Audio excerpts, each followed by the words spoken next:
Et sujet, alors, extrêmement facile, mais d'une complexité pour certains énorme. Trois techniques. Passer à l'action. 3 techniques pour vider sa boîte mail. Bon, déjà, pas l'ouvrir. Non, je plaisante. Supprimer Outlook. Ne pas ouvrir ses emails, c'est un moyen de ne pas savoir qu'il y a des emails. Si tant est que vous soyez obligé de l'ouvrir, première technique, elle est d'abord organisationnelle vis-à-vis de vos équipes en particulier et vis-à-vis des gens avec qui vous travaillez. Être très clair sur le fait que si tu m'adresses un email, tu me l'adresses à moi, et si tu me mets en copie, de toute façon, je ne le lirai pas. Ou si j'ai le temps.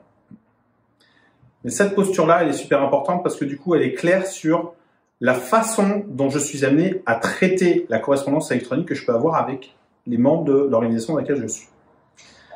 Et très souvent, je fais la blague en disant, mais si vous deviez vous adresser des courriers manuscrits à la machine à écrire, signés, datés, est-ce que vous le feriez?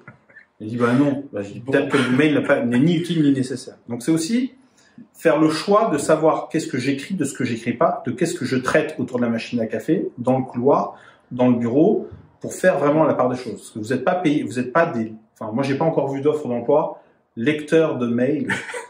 Mais certains managers laissent à penser que leur job c'est de lire des emails. Bon. Donc, l'objectif, c'est non pas de lire des emails, mais c'est de traiter du contenu d'email pourvu qu'il soit utile et nécessaire. Une fois qu'on a parlé de l'organisation, il y a un autre aspect qui est dans le titre des emails. Si vous envoyez des emails sans titre, au secours. Déjà, pas de titre, pas de traitement.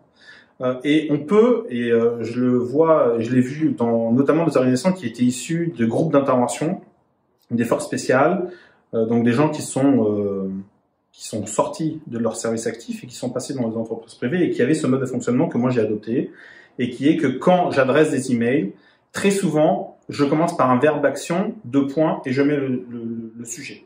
Validation, 2 points, bon de commande. Devis, avis, 2 points, devis pour. Information, 2 points, machin. Pourquoi je mets ça comme ça? Parce que du coup, à la lecture du titre de l'email, je sais que l'attention que la personne va adresser à mon sujet ne va pas être la même. Si c'est de l'info, on s'en fout. Si il a besoin de décider, il faut que je lui précise qu'il faut qu'il décide. Si j'ai besoin d'un avis, il faut que je lui précise que j'ai besoin d'un avis. Ça, c'est déjà des règles de fonctionnement qui peuvent être mises en œuvre entre vous. Autre technique complémentaire, c'est d'avoir des règles de tri automatique que l'on peut avoir sur tous les logiciels, que ce soit Mail, Outlook, peu importe, qui sont dès que mon patron m'adresse à moi un email, il apparaît dans un dossier en particulier où il a une couleur particulière qui surligne cet email. Quand je reçois un email dont je suis copie, tous les mails dont je suis copie vont arriver dans un dossier qui peut s'appeler Corbeil, à lire quand j'aurai le temps. Bon, Thierry, c'est Corbeil, donc ne le mettez pas en copie, sinon il traitera pas. C'est direct.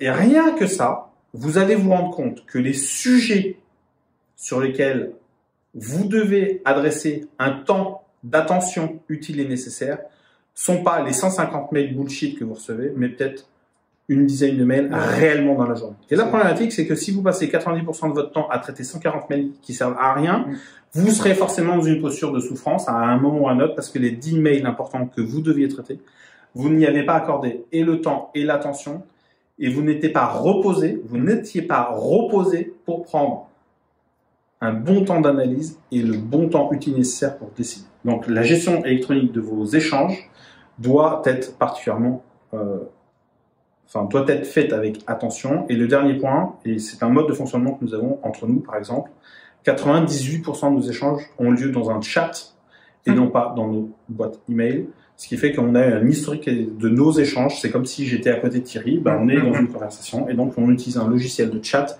pour nos échanges du quotidien. Et quand il y a des choses importantes, elles passent par email et elles sont archivées en tant que telles. Voilà. Donc faites bien le choix des canaux et du mode de fonctionnement. Ciao. Ciao.